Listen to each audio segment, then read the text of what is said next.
에스더 9장 1절에서 16절 말씀입니다.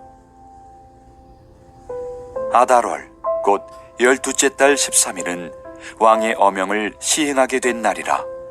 유다인의 대적들이 그들을 제거하기를 바랐더니 유다인이 도리어 자기들을 미워하는 자들을 제거하게 된 그날에 유다인들이 아하수에로 왕의 각 지방 각 읍에 모여 자기들을 해하고자 한 자를 죽이려 하니 모든 민족이 그들을 두려워하여 능히 막을 자가 없고 각 지방 모든 지방관과 대신들과 총독들과 왕의 사물을 보는 자들이 모르드게를 두려워하므로 다 유다인을 도우니 모르드게가 왕궁에서 존귀하여 점점 창대하매 이 사람 모르드게의 명성이 각 지방에 퍼지더라.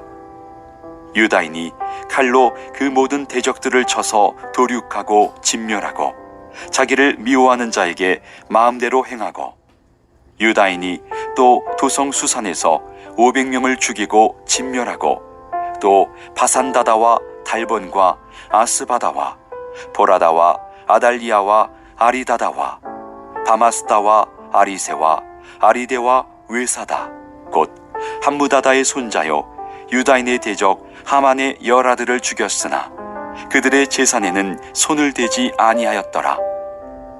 그날에 도성 수산에서 도륙한 자의 수효를 왕께 아뢰니 왕이 왕후 에스더에게 이르되 유다인이 도성 수산에서 이미 500명을 죽이고 멸하고 또 하만의 열아들을 죽였으니 왕의 다른 지방에서는 어떠하였겠느냐. 이제 그대의 소청이 무엇이냐. 곧 허락하겠노라. 그대의 요구가 무엇이냐. 또한 시행하겠노라 하니 에스더가 이르되 왕이 만일 좋게 여기시면 수산에 사는 유다인들이 내일도 오늘 조서대로 행하게 하시고 하만의 열아들의 시체를 나무에 매달게 하소서 하니 왕이 그대로 행하기를 허락하고 조서를 수산에 내리니 하만의 열아들의 시체가 매달리니라.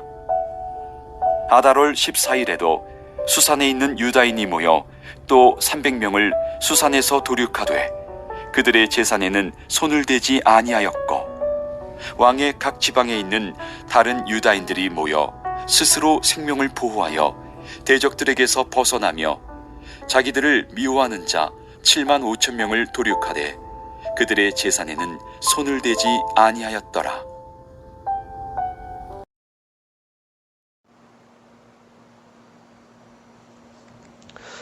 하나님은 사랑의 하나님이시고요. 또 동시에 심판의 하나님이십니다.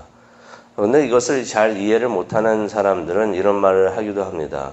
사랑이신 하나님께서 어떻게 지옥을 만들어서 사람들을 벌하고 그렇게 힘들게 할 수 있는가라고 질문을 하는데요. 우리가 분명히 알아야 되는 것은 하나님은 사랑의 하나님이시지만 또 심판의 하나님. 그래서 불의와 부정의는 반드시 심판하신다는 것을 우리가 깨달아야 합니다. 에스더서 9장을 통해서 우리가 그러한 하나님의 모습을 보는데요. 하나님을 거부하고 하나님을 대적하는 무리들을 하나님께서 심판하시는 것을 에스더서 9장을 통해서 우리가 보게 됩니다. 우리가 1절부터 보기를 원하는데요. 1절을 보니까 D-Day가 나옵니다. D-Day. 12월 13일. 12월 13일이 그때 무척이나 중요한 날이었습니다. 이제 왕의 어명이 이제 시행이 되는 날이었는데요. D-Day라고 우리가 볼 수가 있는데 이날은 하만의 계획대로 온 유다인들이 말살되어야 하는 날이었습니다. 그래서 온 유다인들이 말살이 되고 이때 온 유다인들이 말살이 됐으면은 후에 예수님께서 태어나실 그 유다 사람들이 다 없어지는 것입니다. 그래서 그 유다인들이 다 말살되어야 하는 날인데 하나님께서는 반전의 하나님이십니다. 반전을 가지고 오시는데 우리가 성경 말씀을 통해서도 알고 있죠. 하나님을 사랑하는 사람들을 위하여 모든 일이 합력하여 선을 이루게 해 주신다. 하나님께서 그렇게 해 주신다라고 말씀을 하셨는데 모든 유다인들이 죽어야 말살되어야 하는 바로 그날 하나님, 그 유다인들이 하나님을 바라보면서 기도하고 있었는데 그날 하나님께서 오셔서 그들을 구원하시고 오히려 그들을 죽이고자 했던 사람들을 심판하시는 날, 바로 12월 13일이 되었습니다. 이제 그날이 되어가지고 이제 유다인들이 이제 적들과 맞서서 이제 싸우려고 무장을 했습니다. 그런데 2절을 보니까요, 유다인들을 공격하려고 했었던 적들이 갑자기 두려워합니다. 갑자기 두려워하는 것이, 누구를 두려워했냐면요, 유다인들을 두려워를 했다는 것입니다. 유다인들을 죽이려고 그 사람들이 막 공격을 해오려고 했는데 그 사람들이 갑자기 유다인들을 두려워하기 시작을 했다는 것입니다. 하나님께서 그들의 마음속에 유다인들을 두려워하는 그러한 마음을 집어넣으신 것을 우리가 볼 수가 있는데요. 성경을 보게 되면은 이런 장면을 많이 봅니다. 창세기 35장 5절을 보더라도 하나님께서 야곱의 집안에도 같은 축복을 주셨는데요. 창세기 35장 5절을 보니까 이런 말씀이 있습니다. 하나님이 그 사명 고울들로 크게 두려워하게 하였으므로 야곱의 아들들을 추격하는 자가 없었더라라는 말씀이 있습니다. 그들의 마음속에 야곱의 아들들을 추격하는 자들의 마음속에 두려운 마음을 넣어주셔서 그것을 멈추게 해주셨다는 것입니다. 또 가나안에 들어가는 이스라엘에게도 같은 축복을 주셨는데요. 신명기 2장 25절을 보니까 이런 말씀이 있습니다. 오늘부터 내가 천하 만민이 너를 무서워하며 너를 두려워하게 하리니 그들이 내 명성을 듣고 떨며 너로 말미암아 근심하리라. 가나안에 들어갈 때 많은 대적하는 민족들이 있을 수가 있는데 그들이 이스라엘 백성들을 두려워하게 하는 마음, 그 마음이 생기는데 그게 하나님께서 그 마음을 넣어주셨다는 것입니다. 여기서 잠시 우리가 하나님을 두려워하는 마음에 대해서 우리가 생각을 해 보려고 하는데요. 하나님을 두려워한다는 것은 참 축복이고 은혜인 줄로 믿습니다. 우리가 하나님을 두려워할 때 하나님의 뜻을 따르고 하나님의 말씀에 우리가 순종을 합니다. 우리가 하나님의 말씀에 하나님을 두려워하지 않을 때 하나님의 말씀을 순종하지 않고 우리 마음대로 행동을 하게 되는 것을 우리가 성경을 통해서도 우리가 보게 되는데요. 사사 시대 때도 그랬었죠. 사람들이 자기 마음대로 판단하고 행동을 했다라는 말씀이 성경에도 나오는데 왜 그렇습니까? 그들의 마음에 하나님을 두려워하는 마음이 없었기 때문입니다. 또 우리가 하나님을 두려워할 때, 하나님을 두려워하는 마음이 있을 때 우리가 하나님을 예배를 합니다. 하나님께서 전능하시고 하나님께서 그러한 분이시기 때문에 우리가 그 앞에 나와서 하나님 앞에 나와서 하나님을 예배하는 것입니다. 그런데 하나님은 그렇게 하나님을 두려워하는 하나님의 사람들을 지켜 보호해 주시는 것을 우리가 성경을 통해서 봅니다. 그래서 유다인들이 하나님의 위대하심을 믿고 용기를 얻는 것입니다. 그래서 적들과 싸울 때도 적들을 두려워하지 않는 것이 로마서 8장 31절에도 나오죠. 만일 하나님이 우리를 위하시면 누가 우리를 대적하리요. 위대하신 하나님, 전능하신 하나님께서 우리와 함께 하시는데 누가 우리를 대적하리요. 우리가 적들과 맞서 싸우는 상황이 있는다 하더라도 하나님께서 우리를 위하시고 우리의 편이시다는 것을 깨닫고 우리가 그렇게 두려워하지 않게 되는 것입니다. 그래서 우리는 그 누구도 두려워할 필요가 없습니다. 사탄이든 어떤 악의 영이든 우리가 절대로 두려워할 필요가 없고 하나님이 우리와 함께 하여 주시고 하나님께서 우리를 지켜 보호해 주시는 것을 우리가 굳게 믿기를 원합니다.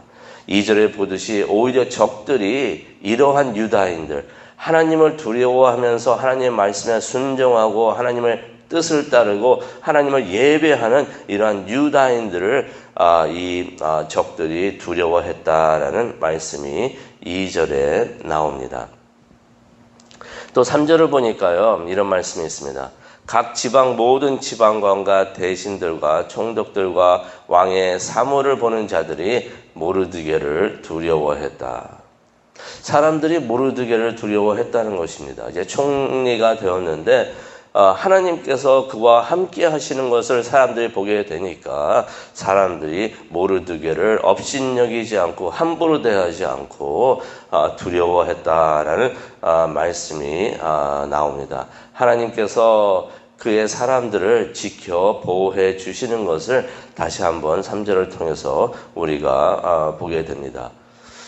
하지만은 모든 사람들이 하나님을 두려워했던 것이 아니고요. 모든 사람들이 하나님의 사람들을, 백성들을 두려워했던 것은 아닙니다. 오늘 말씀 에스더서 9장 5절부터 15절까지의 말씀을 보시게 되면요. 유다인들을 대적했던 많은 사람들이 죽었다 하는 기록이 성경에 나옵니다. 그 중에는 누구가 또 있었냐면요. 10절을 보니까 하만의 아들들이 10명이 있었는데요. 하만의 10명의 아들들도 이때 죽임을 당했다라는 말씀이 나옵니다. 이 말씀은 우리가 어떻게 이해를 해야 되냐면요. 하만의 아들들과 하만의 사람들이 하만의 죽음을 복수하려고 유다인들을 먼저 공격을 해왔다는 것입니다. 공격을 해왔기 때문에 유다인들이 그들을 일부러 처음부터 공격을 한 게 아니고요. 유다인들은 방어를 하고 있었는데 그들을 많이 죽였다 하는 것은 그들이 유다인들을 공격을 해왔다는 것입니다. 그 유다인들을 죽이려고 그들이 수많은 사람들이 죽었다 하는 것은 그 많은 사람들이 유다인들을 공격을 해왔기 때문에 유다인들이 방어를 하면서 그들을 죽이게 되는 그러한 일이 있었다는 것입니다. 참 그렇습니다. 유다인들을 죽이려고 하만이 그렇게 애를 썼었는데 그러다가 이제 하나님께서 반전을 가지고 오면서 하만을 멸살을 시키시죠. 하나님께서 하만을 죽이시고 그런 다음에도 이게 다 끝나야 되는데 하만의 아들들과 그의 사람들이 멈추지 않고 계속 공격을 해왔다는 것입니다. 사탄이 이렇게 일을 하는 것을 우리가 보게 됩니다. 맨 처음에는 하만을 사용해서 유다인들을 죽이려고 하고 있었는데 하만이 죽게 되니까 다른 방법으로 다른 사람들을 찾아서 그의 뜻을 이루려고 하는 것을 우리가 보게 됩니다. 근데 우리가 이제 15절과 16절 말씀을 보시게 되면요. 이런 말씀이 있습니다. 유다인들이 적들을 죽였지만은 그들의 재산에는 손을 대지 않았다라는 말씀이 나오는데 이것을 몇 번이나 강조를 합니다. 이들을 죽였는데 또 우리가 10절에도 그런 말씀이 있어요. 아들들을 죽였는데 그들의 재산에는 손을 대지 않았다. 15절과 16절에도 보면은 하만의 사람들이 유다인들을 공격을 해왔는데 이들을 죽이면서 유다인들이 그들의 재산에는 손을 대지 않았다. 이 말이 강조가 되고 있는 것은 무엇과 대조되는 부분이 있냐면요. 옛날에 사울 왕이 아말렉 사람들과 전쟁을 하고 있었을 때 크게 잘못을 한 게 있습니다. 이것 때문에 이제 왕권을 빼앗기는 그러한 일이 있었었는데 사울 왕은 어떻게 했냐면요. 하나님의 말씀을 거역을 합니다. 거역을 해가지고 하나님께서 그 적들의 재산에 손을 대지 말라라고 하나님께서 말씀을 하셨는데 사울이 어떤 잘못을 저지르냐면요. 그들을 무찌른 다음에 그들의 재산에 손을 댑니다. 그래가지고 하나님께서 그 왕권을 그에게서 빼앗아 가는데 이번에는 유다인들이 그들의 재산에 손을 대지 않았다는 것이에요. 하만이 아말렉의 후손이었습니다. 이 아말렉 사람들과 싸우면서 그 전에 오래전에 사울 왕이 저질렀던 그 잘못을 반복하지 않고 다시 또 그것을 저지르지 않았다는 것을 우리가 보게 되고요. 동시에 또 사울 왕의 잘못으로 꼬여졌는데 아말렉과 유다인들의 사이가 이렇게 꼬여져 있었었는데 이것이 사울 왕이 잘못을 했기 때문에 하나님의 말씀에 순종하지 않았기 때문에 그들의 사이가 이렇게 꼬여져 있었었는데 유다인들이 이번에는 하나님 말씀에 순종을 하면서 그들의 재산에 손을 대지 않으면서 꼬여졌던 아말렉과 유다인들의 역사를 바로잡는 부분을 우리가 또 보게 됩니다. 하나님은 하나님의 사람들을 지켜보호하여 주시는데요. 위대하신 분이시고 전지전능하신 분이십니다. 우리가 요한계시록 20장 9절을 볼 때도 우리가 알 수가 있는데 그때 사탄과의 마지막 전쟁이 일어납니다. 우리가 사탄과 벌이는 마지막 전쟁이 되는데 그 전쟁을 우리가 어떻게 이기게 되는가? 이 사탄과 사탄을 따르는 많은 무리들이 성도들을 공격하려고 애워쌉니다. 그래가지고 막 공격을 하려고 할 때 하나님께서 어떻게 하시는가? 하늘에서 불을 내려가지고 그들을 멸망시키신다 하는 말씀이 나옵니다. 하나님께서는 그의 사람들을 이렇게 지켜보하여 주시고 또 대신 싸워주시는 우리 편이 되시는 그러한 하나님이신 줄을 우리가 다시 한번 요한계시록을 통해서 또한 에스더서 9장을 통해서 우리가 보게 됩니다. 그런 하나님을 우리가 두려워하면서 하나님의 말씀에 순종을 하고 우리가 하나님의 말씀을 하찮게 여기고 마음대로 이거는 지키고 또 마음에 안 드는 말씀이 있으면 이거는 또 지키지 않고 하는 것은 우리가 하나님을 두려워하지 않는다는 의미가 있는데 우리가 하나님의 말씀을 두려워하면서 하나님의 말씀에 순종하기를 원합니다. 또 하나님을 예배하는 우리 모두가 되기를 간절히 축원합니다. 우리 다 함께 기도하시겠습니다. 사랑자는 충만하신 하나님 아버지, 오늘 말씀을 통하여 심판하시는 하나님을 다시 한번 보게 하여 주시니 감사합니다. 우리가 하나님을 나의 친구라고 부르면서 하나님을 함부로 생각하고 대하지 않기를 원합니다. 하나님은 항상 우리의 전지전능하신 하나님, 우리가 하나님을 예배해야 되는 하나님, 하나님 말씀과 하나님의 뜻에 순종해야 되는 하나님인 것을 깨닫고 하나님 앞에서 좀 더 겸손해지기를 원합니다. 하나님 앞에 나와서 엎드려서 하나님께 절하고 예배하는 우리 모두가 될 수 있도록 하나님 은혜 내려 주시옵소서. 그래서 하나님의 말씀을 다 따르고 순종하며 하나님의 뜻을 따르는 하나님의 사람들이 될 수 있도록 하나님 은혜 내려 주시옵소서. 그런 교회가 될 수 있도록 하나님 우리를 인도하여 주시옵소서. 그것을 위해서 기도하는 시간을 갖기를 원합니다. 이 시간 함께 하여 주시고 은혜 내려 주시옵소서. 감사합니다. 예수님의 이름으로 기도합니다. 아멘.